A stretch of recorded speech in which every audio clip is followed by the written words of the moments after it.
So after much work, I got the baby fired up today. Could have run it for just a short time. There we go.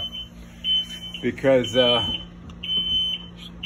oil tank was full of salt water. Salt water obviously got into the fuel system.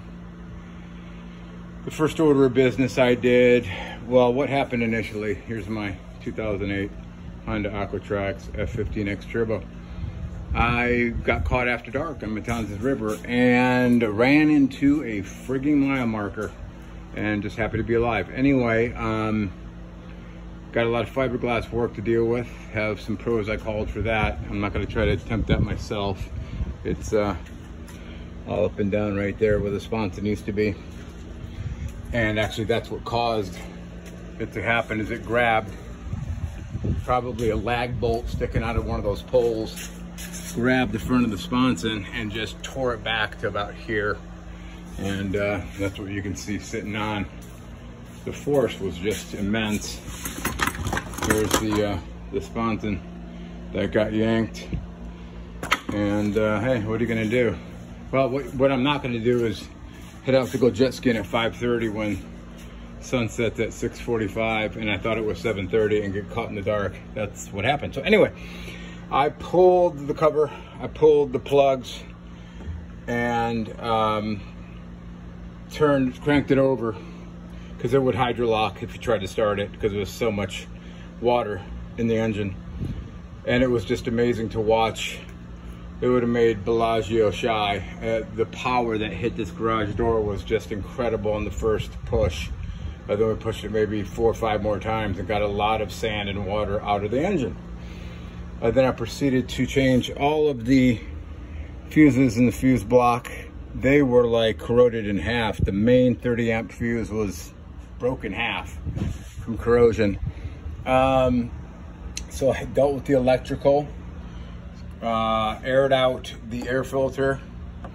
And then of course, after I cleared out the engine, put the spark plugs back in, and then went on the journey of, this isn't a motorcycle. So different beast here. You got to pump out by hand every quart of oil in this engine, and I got most of it. I'm going to bring it to a shop, so it looks like I still got about a quart of salt water in there, but I got 3 quarts of high-grade engine oil, and I'm bringing it in tomorrow. So I'm going to have them do a professional flush on it again. I was going to do 2 oil changes anyway to clear out the salt water.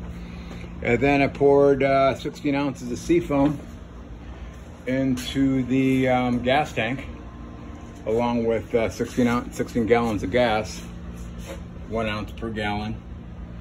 And it's running. I got it running, so that's all I care about. They can fine tune it at the shop. I did probably 9 hours of maintenance on this over the past 2 days with my buddy Jose. And now I'm gonna leave it to the professionals. I really hope that they can address, this is all flex tape I bought from Home Depot. And it held. I had these guys tow me in the shore. This stuff's pretty damn good. 12, 15 miles an hour. It reefed back a little bit as we were going, but these are significant holes under here. So this is impressive. And I got a crack here. That's where the impact was on the mile marker. Then it kicked it out, and then ripped the sponson completely off. I was in the water in the middle of the night. There's nothing like being in the dark in the water in a Florida river and trying to keep this thing from sinking by pushing on that left side because the right side was sinking there. And then pumping your legs for about an hour just towards the only light I could see on shore, and I made it. So God be praised, I'm alive and I'm here to tell this story. And quite frankly, I've learned a lot about this jet ski and jet skis in general that I wouldn't have learned had that not happened. Would I want it to happen again? No, I would not. But, you know, got to look on the bright side. All right, hope this helps anybody else who is dealing with this. And God bless and have a great day.